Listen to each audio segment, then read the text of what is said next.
What's going on? What's going on, everybody? And welcome to another episode of Time Out with Shaq, Season 2. We at episode 9. I just appreciate all the fans, everybody that's been supporting me, what I'm saying, during this pandemic, during this time, and just supporting the show.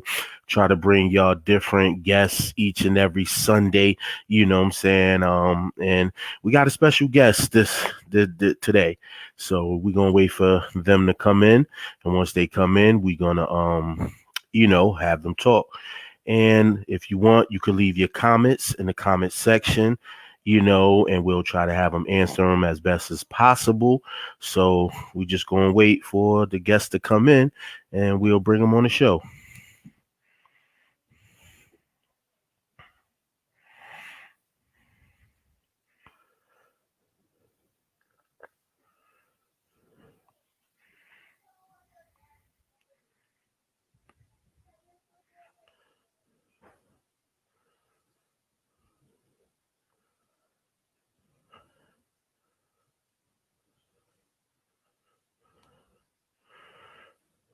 You know.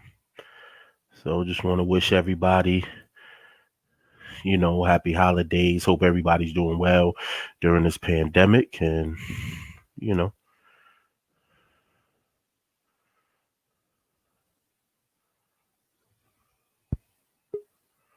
All right. So our guest is here. We're gonna bring him on and let's get the show started. Hey, what's going on, good brother? What's good? How you doing? I'm doing all right, man. Doing all right. So, just want to welcome you to, Time Out with Shaq, season 2, episode 9. You know what I'm saying? And just ready to get this little Q&A started with you, sir. So why don't you introduce Yeah. yourself to everybody? Uh, Cassius Chaney, boxer from New London, um, Baltimore, fighter. Yeah. All right. So first and foremost, how you doing during this pandemic? What I'm saying, and stuff like that. How you and your family and stuff holding up? Everybody's good for the most part. A few people got the COVID, but they're good. But yeah, I'm here in the gym, so I'm pretty much in quarantine, sort of speak, for the most part. And I'm really just training, getting ready to fight, and just staying focused. That's what's up, man. That's what's up. So yeah, we just gonna get into a little bit about your life, man, from past to present, and hopefully give some of these young people insight about what you're doing and stuff. So first and foremost, where you originally from, and where did you grow up at? I'm originally from Baltimore, Maryland. I grew up there, and it's funny when I came to New London. I think I was like 13. No, I was 14. I just turned 14, and I came to visit, and Reverend Bunkley was just starting to do the whole Bang. I think it was like the second year maybe with Bang, and so AAU was just starting to pop off. So I was like, man, I could just stay up here, and so I asked my grandmother if I could move there, and she said, yeah, and it was all she wrote. And at that time too, Kareem had just moved there, and he was from New York. So we struck up a good relationship, and it made it even more fun that era. Mike Morgan, Aaron Bryant, all those guys were jocks. So I was like, man, I got to come to Connecticut, and my grandma let Okay. me come up. Okay. So you say you from Baltimore, B-more, home of the wire, you know what I'm saying, and, Yeah, and, and stuff yeah, like yeah. that. What was it like growing up, you know what I'm saying, in Baltimore? Because obviously it was, probably different, in London, Baltimore, more harder. Like how was it growing up in Baltimore? It was different, man. It was a different time. You know what I Hmm. mean? Like Hmm. you could fight and go back and play basketball. You could fight and nobody's calling the police. You know what I'm saying? Like Hmm. it was just a whole different time. Walking to school. My school was probably you know I mean 10, 20 miles away, something like that. Some days you walking halfway to a bus stop by yourself. Um, it was just different. You know what I mean? But just experiencing the city life and then going to Connecticut, it was uh, it was a lot easier.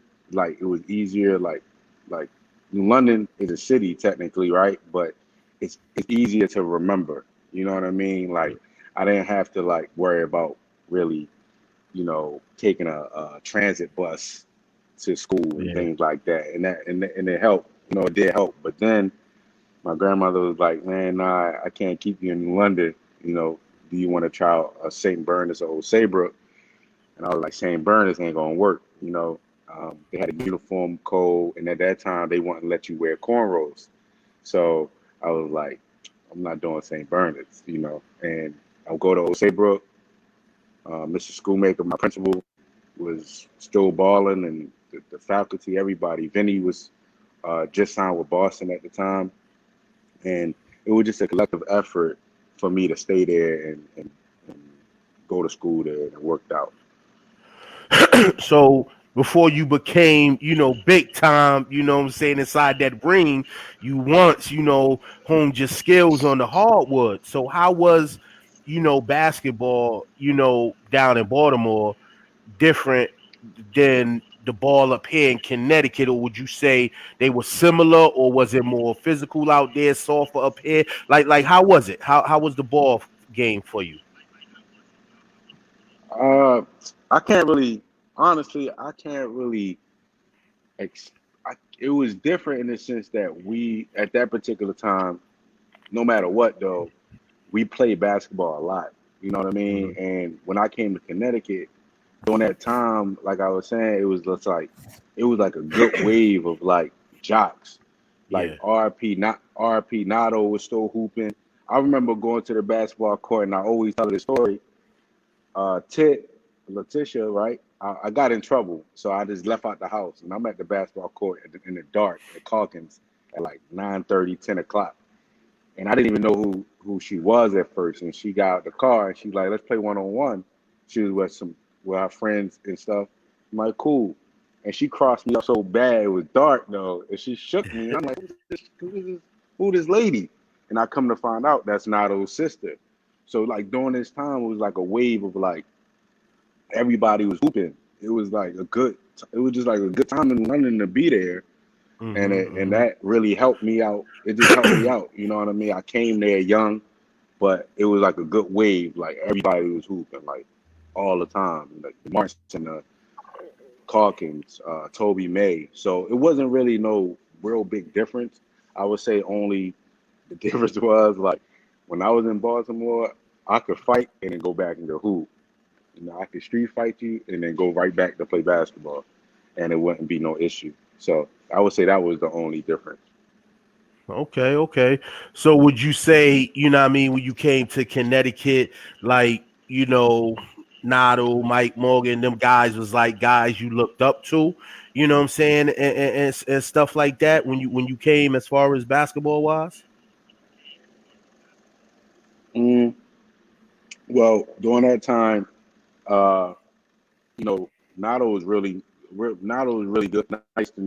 Rob Sanders, Rob was tough on. Rob was cool to me, but he was tough. You know what I Mm-hmm. mean? He was like a tough. We would play one on ones at Vin. We would play 1-on-1, like 20 games of 1-on-ones at Vin House, and he was just like we. Sometimes I would win, but for the most part, he was in bully mode. He was at Mm-hmm. Providence at the time, and even that type of stuff. When I'm thinking about boxing, it translates. You know what I'm saying? Because they would just, you know what I mean. I was up there. I was the youngest one there.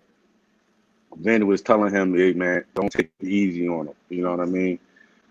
He'll elbow me. He'll do whatever. You know what I mean to win. So I would say those guys did like they did influence a lot of the me wanting to stay there Mm-hmm. because otherwise it would have been hard for me just to stay and live with my grandma without Okay. seeing certain individuals along the way. Okay. Yeah. So, you know, um, what I mean, you in O'Shea, bro. Let's now first.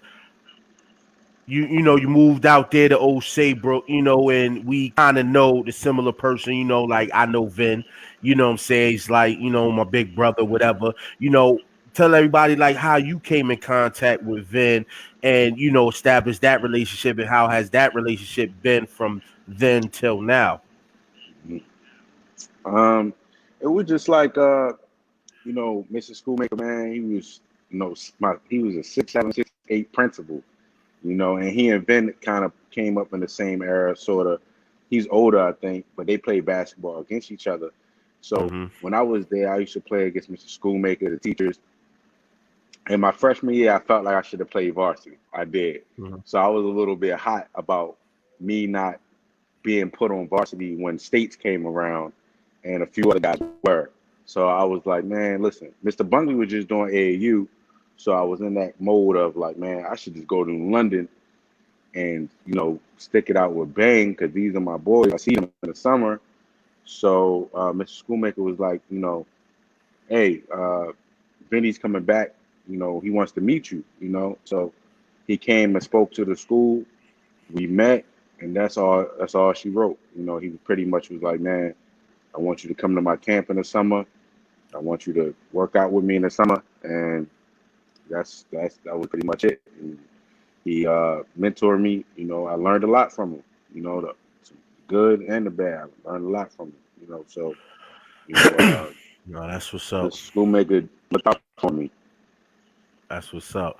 So now, you at O'Shea Brook, but all your boys and stuff, they over there at New London, this and that.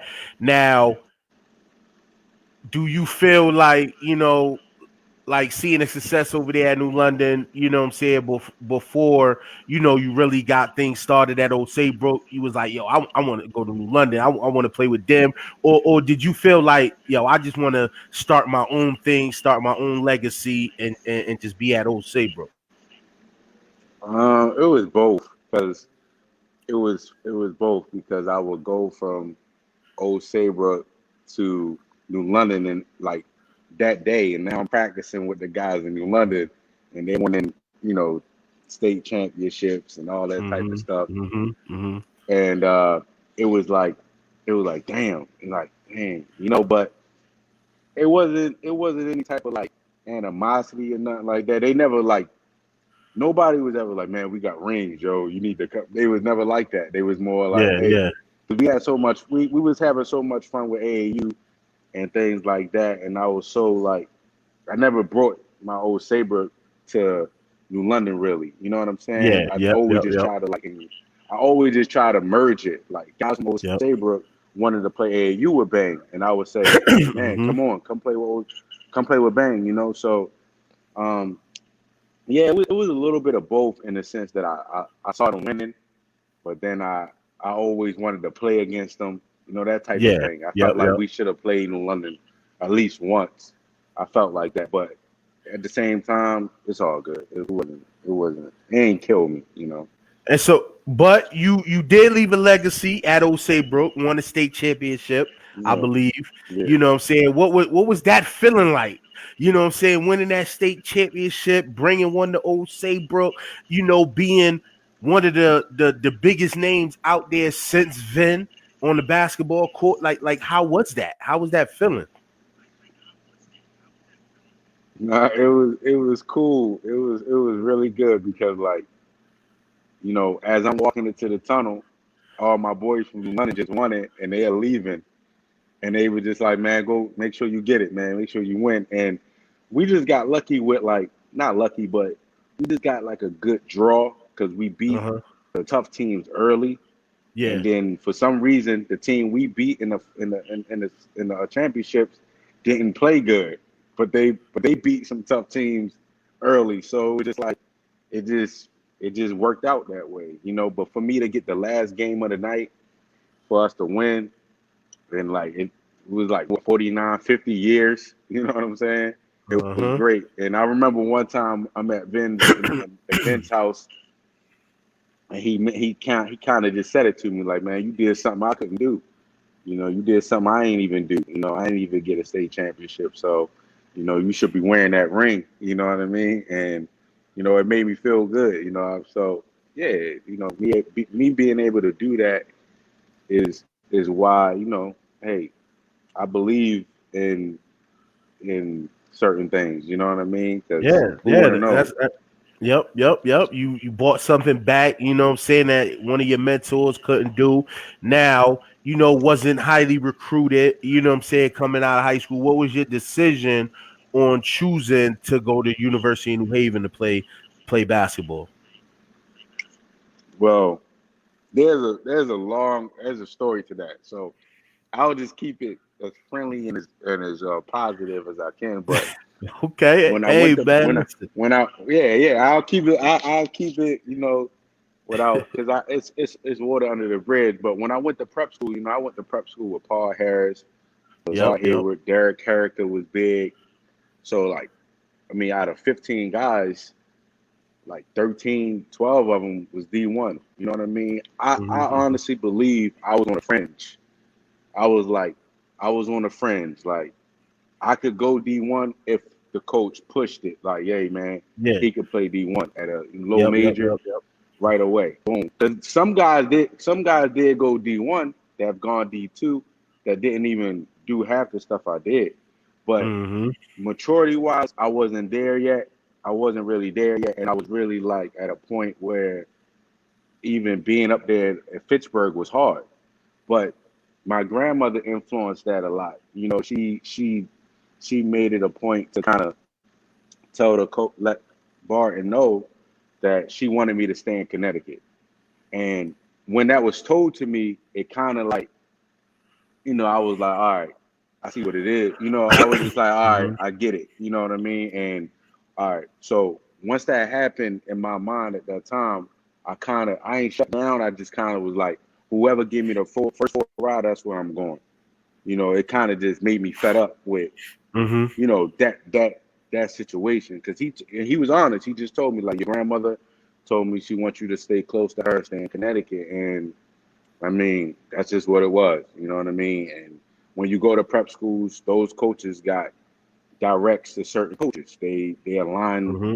That's just Hmm. what it is. They try. Some coaches are trying to get in, right? So I understood that even then, and so I just let it go. Like, I I don't even think she knows that she did it. You know what I mean? What Yeah. the influence that it had Yep, at the yep. time. But I don't sweat it. You know what I mean? But that was a large part of my decision to go to New Haven. I was just like, I'm just gonna go there and I'm gonna make the best of it. So Okay. So you come from, saying the family got some athletes. Season one, I had your brother Alan on the show. Saying what was it like, coming up with him competing and then seeing him at New London, becoming the first player to do this, first player to do that, then go big time Division One. You know what I'm saying? Like what was that like for you? it's crazy because like it was cool to me, but I was so into doing what I was always doing that I'll be real. Like, it was just more like, just do what you do. You know what I'm saying? Uh-huh. Like, people don't Yep. understand that. Like, I'm very like, when I'm doing something, that's what I'm doing. Uh-huh. Like, I'm just here. You know what I'm saying? And then Yeah. I support, or you know what I mean. But I was more so like, man, he doing what he doing. Like, I didn't, and plus I couldn't really go to games much because we had our own games. So, and I was dealing with my own at New Haven. You know what I'm saying? Mm-hmm. So it was great though, because like, my dad, I saw how my parents were and things like that. You know what I'm saying? So for him to come up there and follow me, it was just a great situation. He decided to come to Connecticut because I won the state championship. If I don't win the state championship and he don't see all the people that was supporting me, he wasn't going to come to Connecticut. You know what I mean? He was at one of the best high schools in the country, or one of the best high schools in Baltimore at the time, at St. Yeah. Paul. So he didn't have to come to Connecticut. He came because of Hmm. me.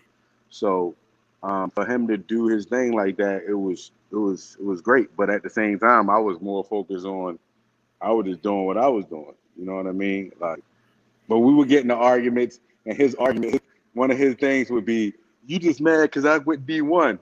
But that was never really. That was always like the go-to, but it was never in my mind like that. Like Yeah. it never Yep. really. I Yep. never really even thought like that. Because if I wanted to, I would have transferred my freshman year. I just never. I always had this thing in my mind where like wherever I go, just try to win, because I want an old Saber. So maybe I can win. Maybe I can get to the tournament in New Haven, but it was just a lot Mhm. of stuff that you know prevented it. So now you leave, saying New Haven, whatever. Did you, have in the back of your mind, like, you want to try this at the next level? I mean, you had Vin in your court and stuff like that. Did you feel like, hey, I could play at the next level? You know what I'm saying? I could play overseas. I could probably play in a pro camp or something like that. What was the thought process with that once you was done with New Haven? Absolutely. I felt like I could go overseas and play right away and easy. Like I was like, I feel like I could probably, I felt like I could do that easy. But I also felt it would be times in school where I'd be like, man, I could fight, man. Like it would just be weird times where a fight would come on TV and I'll kind of watch it and I'd just be like, hey, man, I could fight, man. I know I could fight. When that moment, when them lights is on, I know I could fight. You know what I'm saying? Um, and it was just like one of them transitions, man, where I went to I went and got a surgery after school, and I was doing a pro-am. I was hooping in the Mhm. pro-am in Hartford, and I was doing my thing. And at the same time, I'm like, I want to try boxing. So that's what I was doing. You know what I'm saying? That's just it. Just kind of just happened, and I So just stuck with it. so how was that? You know what I'm saying, playing in the pro am, one of the big, tournaments out here in Connecticut during the summertime and stuff like that. How was that playing against former guys, current, division 1 players, current pro players? I mean, because you kind of came here and made a name for yourself too. So it seemed like, on that hardwood, like, you was big time. So how was that playing against other guys of that magnitude? It was great, man. Like the pro-am when I started playing in it was live, man. It started at that school at was it Maloney? Was that the Maloney Now, High School? you mean in Hartford in Yeah. sports medical? No, no, it was a small gym at first. Oh, okay. You I talk forget what about it's called.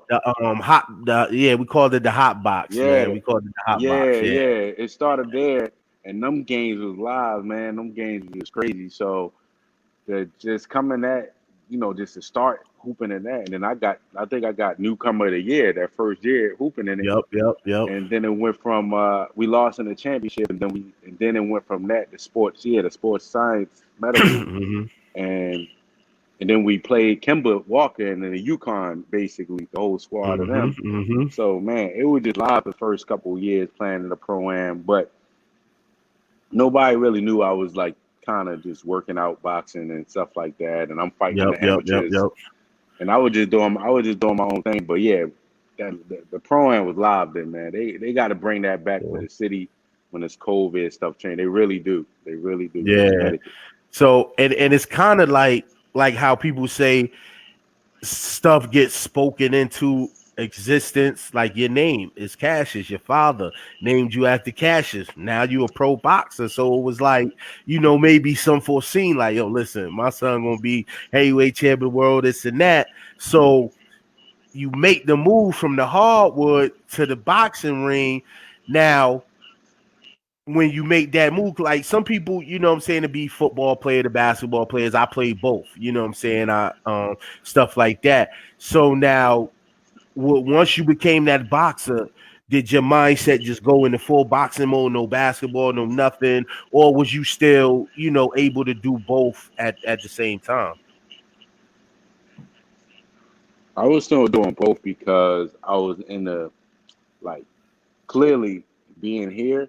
I ain't doing both because Mm-hmm. with training, I'm not even in the mood to go hoop after. You know what I mean? And I'm Yeah. very careful with who. If I was, it would literally have to be with like Jimmy Butler and them. You get what I Yeah, mean? Like yeah. I'm not hooping with just going out to play. It's So anybody, yep. yeah, so just at first I was able to hoop and I would just, go train. I knew the time, boom. But now is different. You know what I'm saying? I'm more cautious of everything. And yeah, that's just all it is. You just learn your body and you learn your muscles. My muscles have changed. My body has changed. Like I don't know if I could. I don't know if I could dunk comfortably. You know what I'm saying? Because Yeah. I'm not jumping. I'm not landing like that no more. So it would take Yep. me like Yep. a couple of months to start wanting to hoop like that Yeah. again. Yep. Yep. Yep. So that type of stuff matters. Yeah. So now, you in the boxing ring, big boxer. And I'm seeing, I'm like, hold on, cat. Like, I remember he was this and now he's this. I'm like, okay. So now you into your professional career. We're gonna talk about some pivotal moments in your career thus far. You 11-0. You fighting Mr. John the Dark Knight Bolden. Get knocked down twice in that fight. What was your thought process through that? Like, damn, I just got knocked down twice. I'm undefeated. Like, I ain't supposed to be getting knocked down. Like, what was your thought process and what was it like to come back? Because some people it could be make or break. They get knocked down, like, and they be out of the fight. Like, I don't even want to box no more. I'm getting knocked down. Some be like, listen, hold on, home ain't gonna knock me down again. You know what I'm saying? And stuff like that. Because I think the rules with boxing, you get knocked down 3 times, like a technical knockout, something like that. I'm not too sure. But what was going on in your mind through that time? I, wa- I was mad, but I was calm. Mhm, Because the night before, I had a hard. That was my first time going back to Baltimore to actually mhm. do something like a sport. You know what I'm saying? I transitioned back to Baltimore, and my mom was like, "Man, just stay here, just get yourself together. Mhm, Just mhm. train here because the gym was only like 15 minutes." Yeah. So I'm thankful to Calvin Ford, Coach Calvin, and Coach Kenny for that. But Mhm. when I when we first went down there, they trying to show me that they can train me. I'm trying to show them that I can keep going and keep going. So I Yep. overtrained myself. And the night before, I'm like, man, let me get some. I'm getting vegan, and I'm like, yo, I don't feel right. Like I couldn't really. I was just done. Like we was running 7 miles, 10 miles. I was just Yeah, done. yeah, yeah, yeah, yeah. I go get some ice by myself. I dump it in the tub, laying in the tub. I'm like, yo, something. I say, yo, I'm gonna have to get off the canvas tomorrow. Mind you, it's not like I saw John Bolden as like a crazy threat. If you look at some of the Yeah. previous Yep, yep, fights, yep, yep, I'm yep. not. I'm not like. Yeah, I'm not like. Oh yeah, he's gonna come in there and throw bombs and shit like that. So Mhm, I'm mhm. like, but on my head, I was like, I'm gonna have to get off the canvas tomorrow and show them I can win.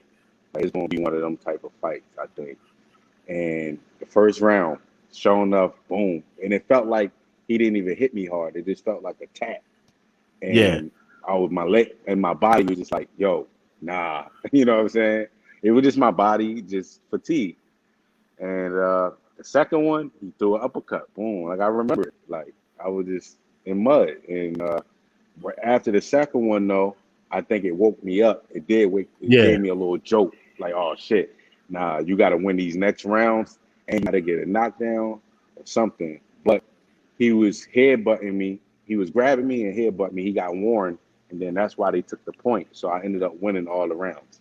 Okay. So he didn't win no rounds outside of Mhm. knocking me down. He didn't win any rounds. He didn't win one Gotcha. round outside of knocking me out. But it was an ugly fight. But I needed that type of fight for my maturity and to earn some stripes. Like I got it's champions that can get knocked down. You know what I'm Yeah, saying? But yeah. it's remaining calm and getting up and going out and getting the win. Now, boxing usually, I mean, started out, small man sport. Now it's gotten to where guys are towering. Like last night's fight, I want to touch on with you about that. But last night's fight, I seen a kid, 6'7", 6'6", actually. Skinny boy. I'm like, I don't know if boy was had muscle on him or what, but his hands was knocking dude out. Knocked dude out, I think, second round. They stopped the Yeah, fight. Like, you know what I'm saying? So yeah, you 6'6", from what I'm reading, 6'6", about 240, made change, whatever. But You had one of the most infamous He lives with me. knockout, He lives. huh? He. I said he lives with me. The one that he fought lives with me. Okay, okay, He's okay, my he's my neighbor. He just actually came out the room, and okay, he's a war okay. he's a warrior, man. He went out there. He fought. He trained hard, but man, I mean, you fighting at 6'6", 154. You know what I'm saying? You got to prepare for it. You know what I'm saying? It's boxing's tough, man. Yeah. So now you got the most infamous viral knockout heard around the world of Mr. Joel Candle. I mean, knock boy straight out the ring. Like, what was that like? Like, in your mind, like, was it a shock? Like, he went head first, or like you knocked him out the ring and you walking back to your corner? I told y'all, I told. Like, what was that feeling like, man? I've never seen that. Never seen that. And to see it from somebody I Uh, grew up with was even more special. So, I'm telling all my people, yo, that's my young boy right there. That's my young boy. Like, you know what I'm saying? So yeah. what was that feeling like? The emotion just came from, man. He had been talking for like 2 years because we were supposed to fight my first year as a pro, and it didn't Uh-huh. go through. You know what I mean? It just didn't go through because I was going through management stuff. So my promoter didn't feel like that was a fight that made sense if I didn't have a team at the time. Yeah. So it just didn't go through, man. He got on Facebook like, man, I got a body bag waiting for him and all this stuff. I'm gonna put you in a Ooh. body bag and all this stuff. He's scared. So for like 2 years, I just was sitting on that. Like for 2 years, I was like, man, if that fight ever come around, I'm gonna make sure that I just go out there and just throw. I'm just gonna go and throw it. So the first shot I threw, I didn't land clean, but I felt it. He gave me like a wobble, and I didn't even hit it. I didn't hit him clean. He blocked it, and it just went through his glove. And when he went out the ring, I was in shock, but I was also like, I already knew I was going. I was going. I already had it in my mind, period, that one of us was going to get, touched up because I was already mad. Because my mom had saw the body bag thing, my brothers and stuff. I'm like, oh, this dude's crazy, he's tripping. And then in the same breath, he texted me on my messenger like, hey man, can you give me some advice? I thought to myself like, I want to say, f off, but I said, you know what? So I gave him some advice just to be an a hole, not to be an a hole, but just to, you know, Yeah, nah. Nah, I yeah. feel you. I said cool, but still, I was sitting on that thing for a while, like man, you know, to say you got body bag waiting for somebody when people really die in the ring. Actually, a fighter, rest in peace, died the night of our fight. Like that, Wow. that card is the card that Maximum Dash had passed away after the fight. So, I just take stuff like that. Like, I ain't think Yeah, that was needed, yeah, but I was hyped up, and that's where the emotion came from. It wasn't because yeah. anything other than that. So now, you know, I think you at 17-0. Now you won the belt. You're now the holder of the WBC, silver heavyweight champion. I mean, even though it's not a big time WBC, WBO, all them, but you're still a champ. Like you have a belt. Like, what does that mean? I know you got to be walking around people like, yo, that's the champ. That's the champ. Like what does that mean? Like you're undefeated. You're the champ. Like, you know what I'm saying? Like, and coming from where we come from, we never had a professional boxer from New London. Like, you know what I'm saying? We had NFL, NBA, Major League, but a professional boxer to be Yeah. a champ, like what is that feeling like? It feels good, man, because like, just it's some more of them sister titles that I want. Of course, I want the major ones. Of course, I want Yeah. the big ones. But if I can get the little ones first and just keep gradually getting better, because those guys that have those are some of the opponents that make good step up fights for me in Uh, the future. And yeah, it feels good to just get one. You know what I mean? Get something just to say, I pulled this off. You know what I mean? I uh, pulled this off because I am a late starter. You know what I'm saying? But I've dedicated myself differently from other people, but I still dedicated myself. Like I Yeah. didn't have. It's not like my dad was like. Even though my dad named me Cassius and all that, it's not like my pops was like, you know what, you boxing, I'm gonna stay, I'm gonna be one of them boxing pops. Like he got Yeah. that personality, but Yeah. he ain't got the time management to do that. You get what I'm saying? Yep. Yep. So Yep. for me to be able to, pull that off and kind of just, if I wasn't dedicated, I'd say I wouldn't be 19-0. I got some type of mental toughness, fortitude, and dedication because there are guys that's way more experienced than me that lose that fifth fight. Or Bernard Hopkins lost his first fight. You know what I'm saying? So, like, what's that mean? He wasn't. What that mean? He can't be great. So I Yeah. don't put too much into it. I just need to keep getting better and keep improving. I just want to get Yep. better, keep improving, and stay the course. And I think positive things at the end. Yeah. So you got a big fight coming up against Jason Bergman. You know what I'm saying? Like take us through that. You know what I'm saying? Like is that gonna be a tough opponent for you? You know what I'm saying? Have you been training hard for this fight? You know what I'm saying? It's kind of like, pay-per-view fight, you know what I'm saying, online, whatever. Like take us through that. Yeah, I've been training hard. Some days are better than some. What I mean, others. Some days are better than others because I'm Hmm. still learning. I'm trying to put stuff together, and I think a lot. So, but I don't think as much when I go fight. It's just like I don't know. I just like whatever. You know what I mean? Maybe that's a playing basketball and things like that where you just got to play. So. But he's going. I think he's tough. He's durable. He's going to try to give me Hmm. some rounds, and I have to be smart. Keep pushing him back because he is a southpaw, and I Uh-huh. can't let him get that momentum.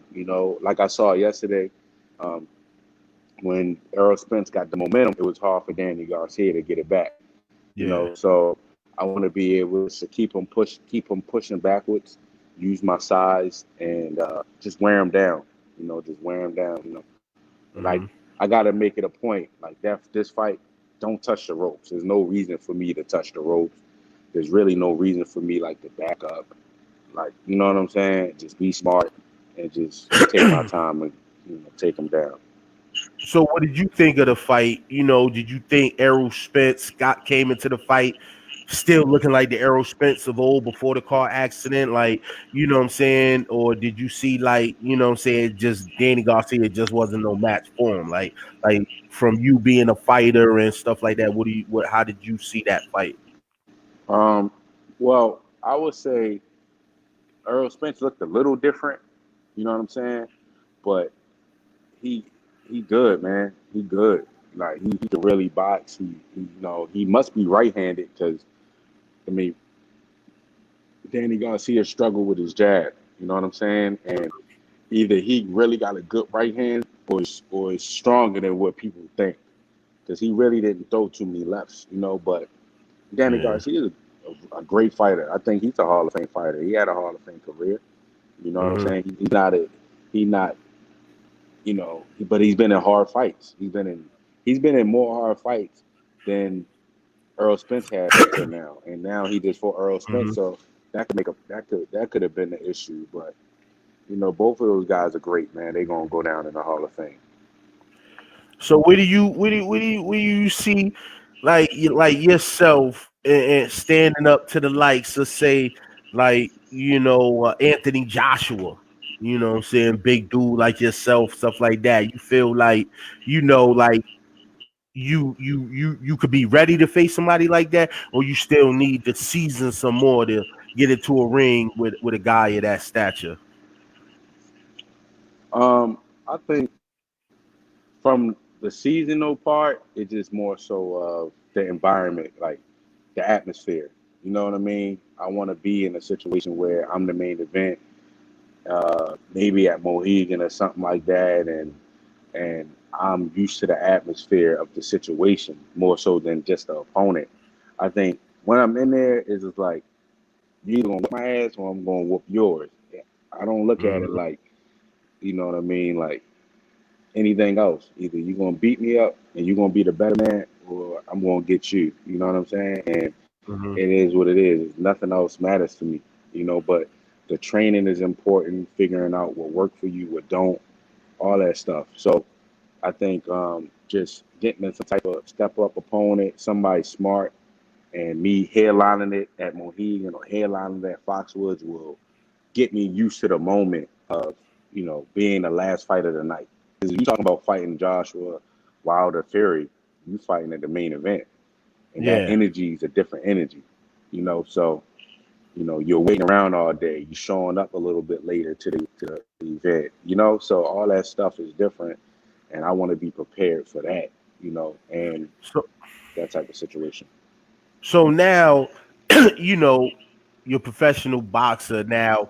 Do you get that treatment as like the boxers, not necessarily probably say like the Joshuas or Terrence Crawford, guys like that. But do you get that same treatment where you got your little entourage picked up in limos, things like that? Like take us through that, or you just like just regular, like you driving your own whip, taking the train, like what I'm saying? Like what was it like being a professional boxer at your stage? 'Cause, I mean, you are the champ, so you gotta have some perks to come with it.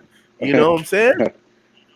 Yeah, I mean, you can get some perks if you want them, but I'm really like I told people this, man, and it's funny because I tell people this all the time, is that at 14, 15, 16, 17, I was in a mansion. So it's like I don't I was with Vin, you know what I'm saying? And Yeah. I experienced all that stuff So it's like as a normal. kid. Yeah. So Yeah. so yeah, so now it's like I don't really get like I'm like cool with it. You know what I'm saying? Like, yeah, Yeah. we gotta fly certain stuff for fights and stuff like that, or they might pick us up the team in a car, that type of stuff. But it's like, man, I've experienced all that at 14, Yeah, you so yeah, I you understand experienced, it. You rolling know, with Vin. I mean, I feel you, I was the same way rolling with certain people, experience like so it's like it's the norm to me. yeah. So, we coming to a close and stuff. So what would you want your legacy to be when it's all said and done? You put the gloves up, this, that. What would you want, Cassius Chaney legacy to be? Just just he was a fighter, man, straight up and Hmm. down, man. He was a genuine person, but he was a fighter, man, and he went after whatever he set out to do. You know what I'm saying? Nobody can take it away from me. Like, for me to get to 19-0, when I think about Hmm. it, like I haven't really thought about it until recently. Um, but when I think about it, I'm like, dang, that's hard because for 2 years I managed myself. So when my promoter called with certain fights, I had to say yes, or I had to say not right now. A couple months, you know what I mean? Like, Yeah, because I was going through so much with the boxing. It's not like I can call somebody on the phone. I can now, but it's not like when I first started. I could call people and say, "Hey, man, yeah. what about this?" You know what I'm saying? Everything that I'm doing, I'm pretty much the first in my family or my initial circle to Yeah, do yeah, it. you gotta make sure everything's So right. yeah, so now it's like, dang, I'm here in Miami. I'm staying in the gym.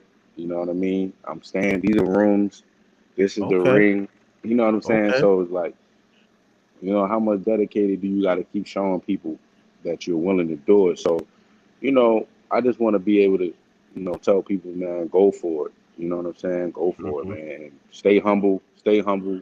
Stay willing to learn. Stay Yep, willing to get better. Every day is gonna be bad days, gonna be good days, but the day that matters, yep, like yep. I say about the Joshua. Back to your question about Joshua, right? Uh-huh.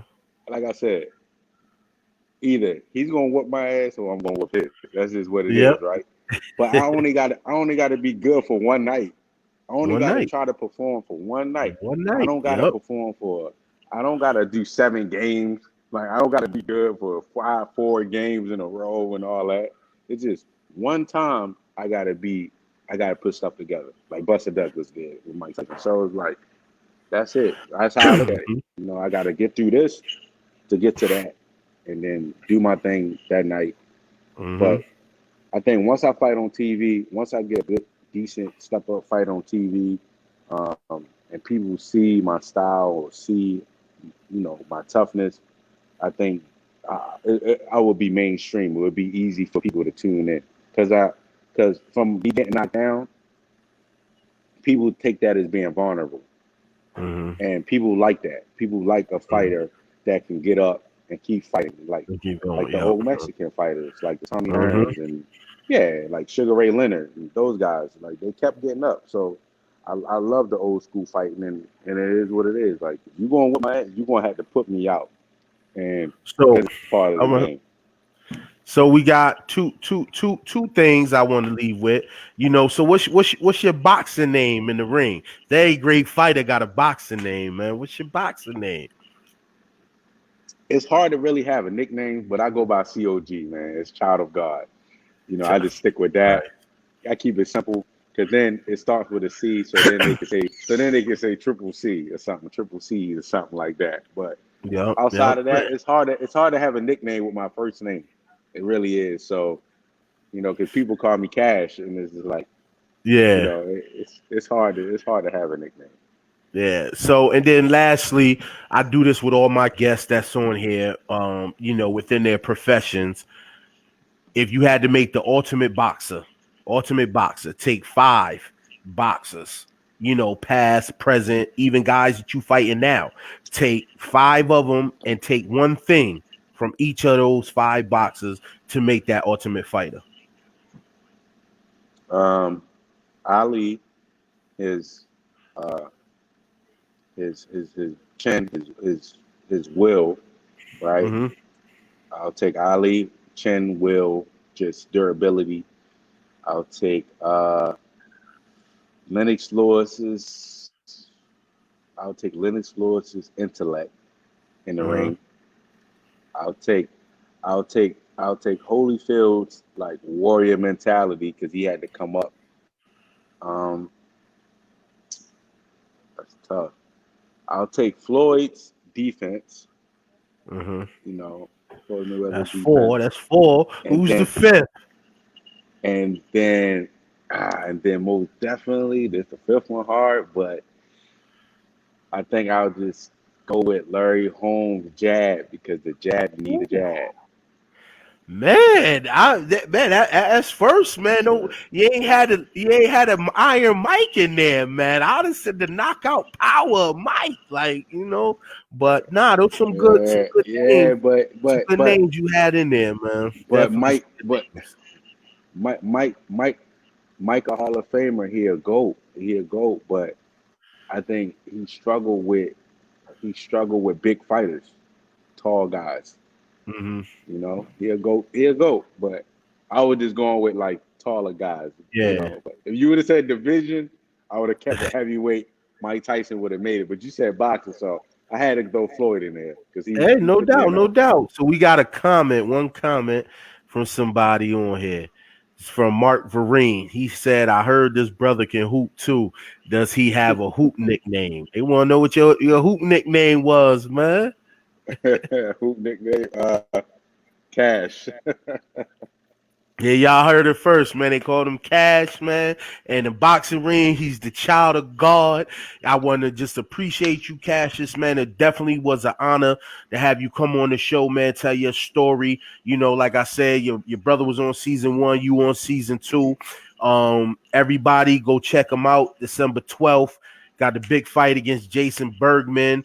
Just let everybody know where they can find the fight at, how they could get the fight and stuff like that. I believe the fight is on like bpe.network, I believe, and yeah, it should be an entertaining fight. I'm sure he's going to come in shape, ready to go, and I'll be ready to go. A couple more Yeah, days. man. Yeah, man. Once again, appreciate you, man. Wish you your family best, man. Wish you, a great career and what I'm saying, just being another pillar coming from where we from, man. We from the L, man. We from that new league city, man, so we Yeah, just gotta yeah. keep it going and stuff like that. So I'll just want to say good luck and hopefully you come back on, Thank you. what I'm saying, later on talking about your title defense or you got a big opportunity in the big time. So, I appreciate you and Yeah, good luck to you, I man. got I'll talk to you soon. Thank you. All right, brother. Thank you, man. Be safe. Yes, All right. sir. All right. Peace.